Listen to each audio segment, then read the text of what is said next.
Hey everybody, this is Professor Diffley. This is Philosophy 220. This video is going to discuss the ethics scenarios you answered for the police ethics in Module 7.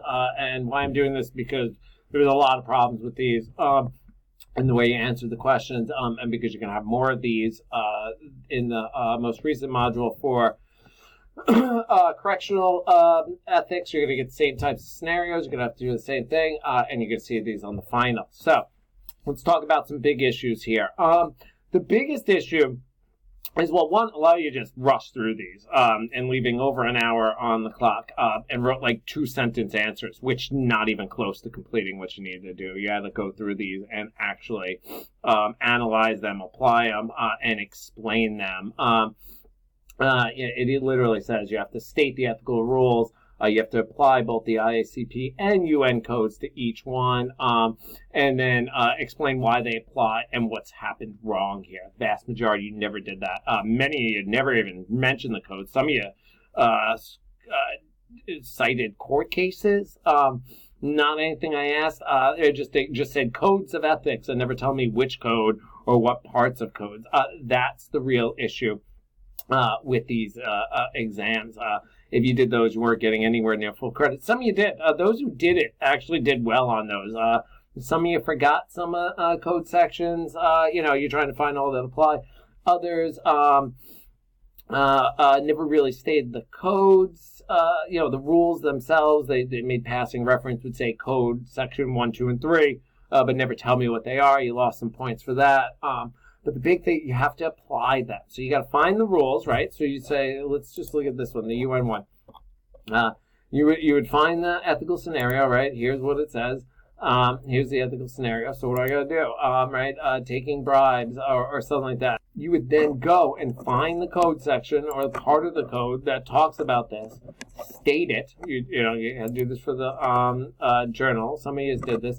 Now you state the rule, and then you say, in this case, the officer did this. This is a clear violation of rule because that's what you had to do. You had significantly more time on this exam than others to do this.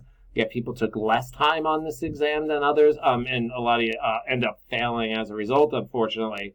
The one silver lining is this is that you have a chance to redeem yourselves on the corrections one and on the final. Failing one exam is not going to kill you in the course. But you really got to put more effort into these and actually look at the codes and apply them. Some of you just said, well, I think it's unethical. Well, they gave me no reason for it. That sort of thing. That's not enough. Again, you have to go into detail. Here are the rules. Then state the rule. Apply the rule to the scenario. And go from there is what you really have to do. Like here, for one example, for this one, number 25, a lot of you said, just give the guy a ride home. You don't have to write him a ticket. He doesn't deserve it. It's that. This is a clear violation of the rules. I know these things happen, but, we're going about what the ethical rules say here. Most of you just ignored that part and said, well, this is what I would do. Never reference the code. So I wrote comments on a lot of yours. Again, when you guys didn't reference the codes, I told you that, and that's what you have to do.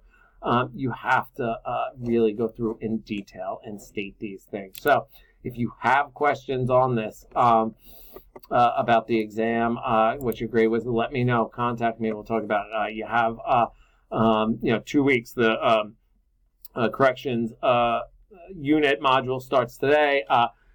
You'll have all next week to work on the exam, right? That's when it'll be posted, and there will be these ethical scenarios there, and so there is a chance to do better again. But and so here, look, just the AICP one, right? So you break these down as, what are your rules? Protect innocent against deception. Keep my private life unsullied. Self-restraint. Welfare of others. Keeping confidential, private information. Do not permit personal feelings, prejudice, beliefs, friends, or family influence your decisions. Well, back to the one with the drunk driver. By you guys letting them off, you're violating that, right? You are letting your personal feelings and friendships and family influence you. So this is what we're looking for. This is what I'm looking for on these answers here. Again, take a look at this.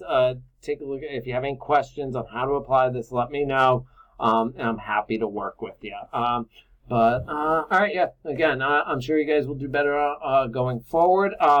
Most of you, again, these are fixable issues, but now is the time to get on it and work with that. All right, thank you.